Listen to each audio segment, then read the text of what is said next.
Mga ka-confess, bago natin simulan ng wild at nakakapanabik na kwento ngayong araw, nais ko muna kayong imbitahan na mag-subscribe sa YouTube channel ng Tagalog Wild Confession. Dito, hatid namin ang maiinit, mabibigat at makabuluhang mga kwentong siguradong tatama sa damdamin. Paalala lang po, ang lahat ng kwentong maririnig ninyo ay pawang katang isip lamang at ginawa para magbigay aliw at aral. Anumang pagkakatulad sa tunay na tao o pangyayari ay hindi sinasadya. At ngayon, mga ka-confess, ihanda nyo na ang sarili ninyo dahil isa na namang nakakaintriga at kapanapanabik na Tagalog Wild Confession ang inyong mapapakinggan. Simulan na natin. Dear Ate J, itago mo na lang ako sa pangalang Zerefina. Gusto ko yung unique, di ba? Parang ang dating ay misteryosa pero palaban. Bagay na bagay sa mundong ginagalawan ko rito, sa pusod ng tondo. Alam mo naman dito sa amin, Ate J, hindi natutulog ang kalsada. Amoy usok ng tambutso, amoy ng pritong isda ng kapitbahay, at hiyawan ng mga batang naglalaro ng patintero kahit madilim na. Pero sa kabila ng ingay na ito, doon nagsimula ang isang tahimik at nakakabaliw na sikreto. Nagsimula ang lahat noong kasagsagan ng ulan. Alam mo naman dito sa tondo, kaunting ambon lang, baha na agad sa ilang eskinita.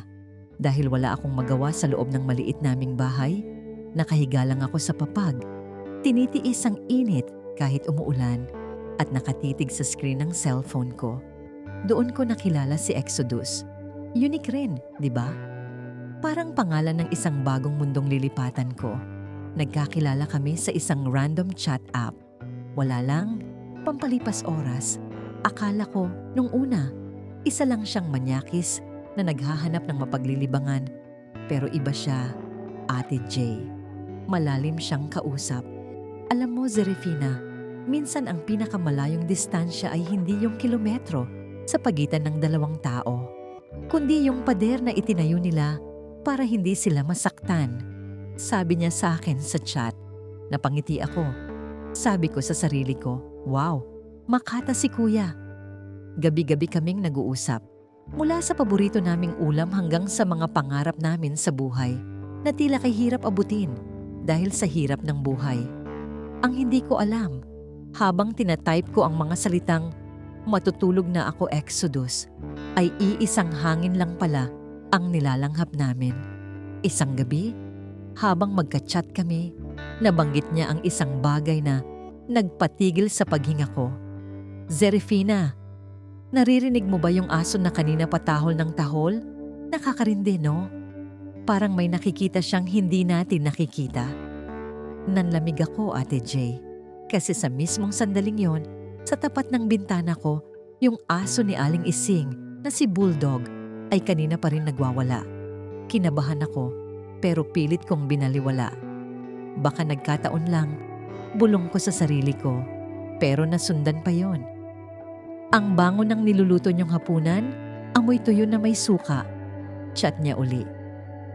Eksaktong yun ang ulam namin ni nanay nung gabing yon. Doon na ako nagsimulang maghinala. Sinilip ko ang bintana namin.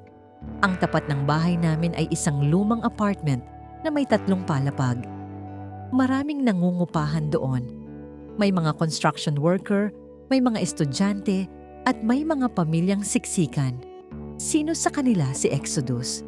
Sino sa kanila ang lalaking nagpapatibok ng puso ko sa chat? Pero baka nakakasalubong ko lang pala habang bumibili ako ng suka sa tindahan ni Mang Pido.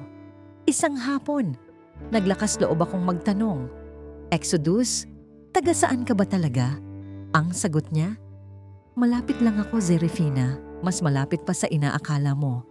Siguro, kung sisigaw ka ngayon, maririnig kita. Hindi ko alam kung kikilabutan ako o kikiligin. Sa tondo, mahirap magtiwala. Pero kay Exodus, parang matagal ko na siyang kilala. Sinubukan kong maglaro. Lumabas ako ng pinto, bit-bit ang cellphone ko at nag-type ako habang nakatayo sa tapat ng gate namin. Sige nga, kung malapit ka, anong kulay ng damit ko ngayon? Lumipas ang ilang minuto. Walang reply.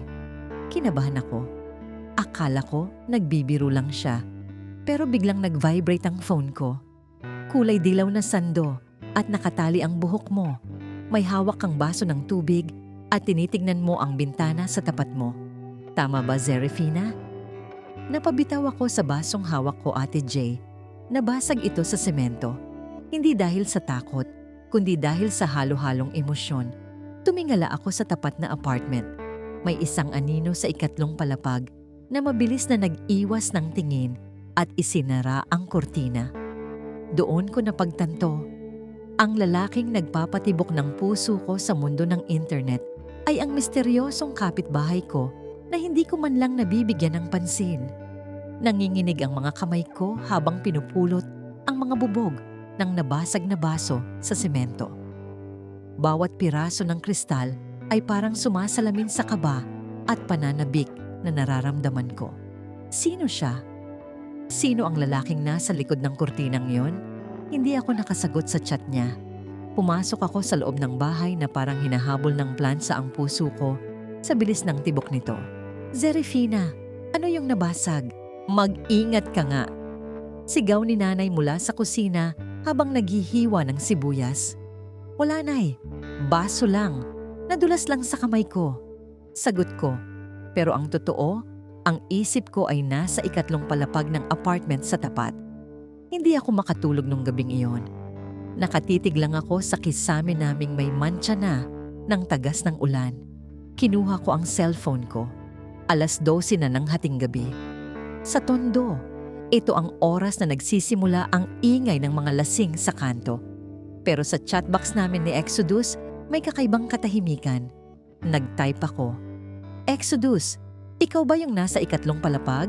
Yung may itim na kurtina? Ilang minuto ang lumipas. Scene. Kinagat ko ang labi ko. Maya-maya, lumabas ang typing as siki sa screen. Bakit? Natatakot ka ba sa akin ngayon dahil alam mong malapit lang ako? O natatakot ka dahil baka hindi ako ang inaasahan mo? Reply niya. Hindi ako natatakot. Matapang kong sagot. Kahit ang totoo ay halos lumabas na ang puso ko sa dibdib ko. Gusto lang kitang makita. Sa personal, hindi yung puro screen lang. Bukas, 7:00 ng gabi. Sa dulo ng eskinita, yung malapit sa abandonadong bodega ng bigas. Huwag kang magsasama ng kahit sino. Gusto ko, tayo lang. Kinabukasan, parang ang bagal ng takbo ng oras. Pumasok ako sa trabaho ko sa isang maliit na patahian pero wala doon ang isip ko. Paulit-ulit na bumabalik sa pandinig ko ang mga salita niya. Zerefina, mas malapit pa ako sa inaakala mo. Pagdating ng 6:00 ng gabi, nagsimula na akong mag-ayos. Nagsuot ako ng simpleng maong at isang puting t-shirt. Hindi ko alam kung bakit ako nag-aayos. Sa eskinita lang naman kami magkikita. Pero iba ang pakiramdam na ito. Ate Jay, para akong sasabak sa giyera na walang dalang armas, kundi ang tiwala ko sa isang taong hindi ko pa naman talaga nakikita ang mukha.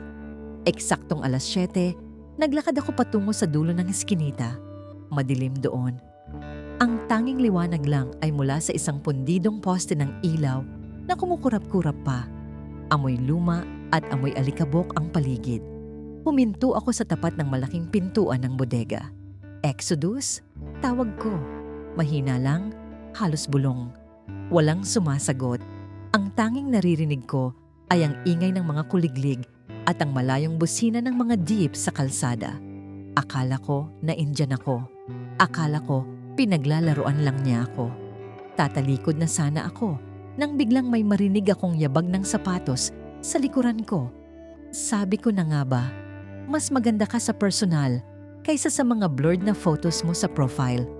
Isang malalim at baritong boses ang bumasag sa katahimikan. Dahan-dahan akong lumingon. Sa ilalim ng kurap ng ilaw, nakatayo ang isang lalaki.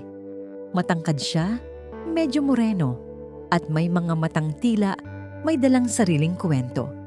Nakasuot siya ng itim na hoodie, pero ang pinaka nagpagulantang sa akin ay ang pamilyar niyang mukha. Ikaw? Halos mapatili ako sa gulat. Siya si Kael.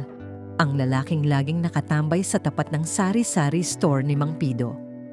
Ang lalaking laging sinusungitan ni nanay dahil akala namin ay isa lang siyang tambay na walang direksyon sa buhay. Ang lalaking madalas kong irapan kapag nadadaanan ko dahil parang lagi siyang nakatitig sa akin. Kael, ikaw si Exodus? Hindi ako makapaniwala. Ngumiti siya ng bahagya, yung nangiting hindi nakakaloko, kundi may halong hiya. Pasensya ka na kung kailangan ko pang dumaan sa app para lang makausap ka. Sa tuwing sinusubukan kasi kitang batiin sa labas, inuunahan mo na ako ng taray mo. At ang nanay mo, alam mo namang parang laging handang manabunot yun pag may lumalapit sa'yo. Natawa ako ng bahagya sa sinabi niya, pero agad din akong nagseryoso. Bakit Exodus ang pangalan mo sa chat? At bakit mo ako kailangang manmanan mula sa bintana niyo? Lumapit siya sa akin. Ramdam ko ang init ng presensya niya. Exodus, dahil gusto ko nang umalis dito sa lugar na to Zerefina. At nung nakilala kita sa chat, naisip ko, baka ikaw ang dahilan kung bakit gusto ko pang manatili ng mas matagal. Hindi kita minamanmanan dahil sa masamang intensyon. Binabantayan kita. Kasi alam ko kung gaano kadelikado rito sa atin paggabi na. Sa sandaling yon, nawala lahat ng kaba ko. Ang dating misteryosong kachat ay naging isang taong may laman at dugo.